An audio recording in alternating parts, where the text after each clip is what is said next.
You likely hear a few of these all the time.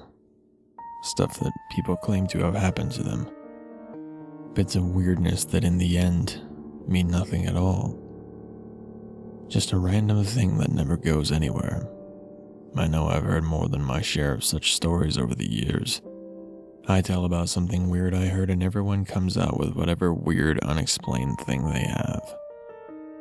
Usually, they say it was UFOs, or ghosts or some such. I don't make such claims with what happened to me, but I thought I might write down this story as a record of a small event that happened to me a couple years ago.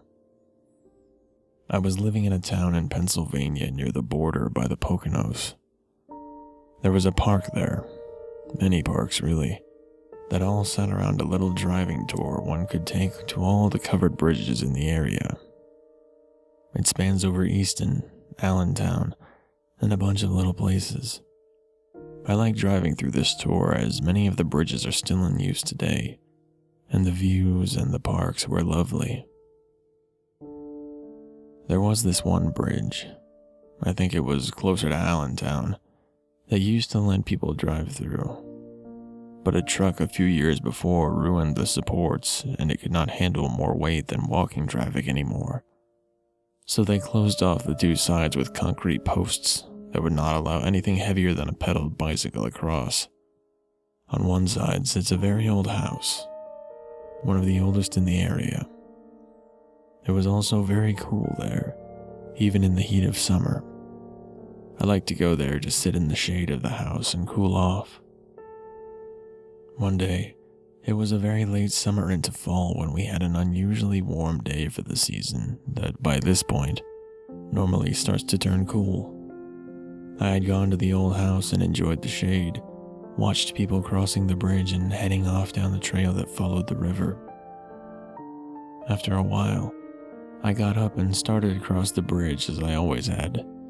My car was parked in the lot on the other side.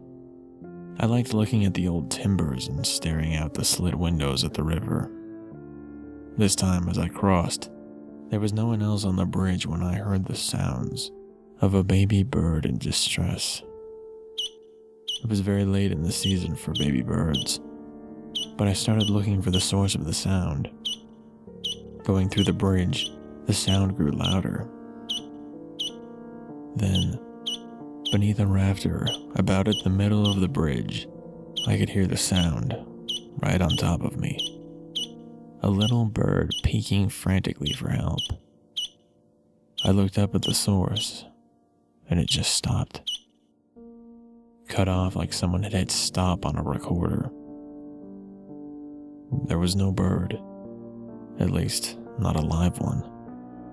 Nailed to the rafter was a small mummified body of a sightless, featherless baby bird, nailed to the rafter by one rusty nail through its little wings. I ran across to the other side, and at the gift shop, told the people about my grisly find. They were horrified, and said it would be removed immediately. But the lady I had spoke to had also seemed very scared. To this day, I still do not know why, but sometimes, the cries of that little bird, I can still hear them. And I don't even live near that town anymore.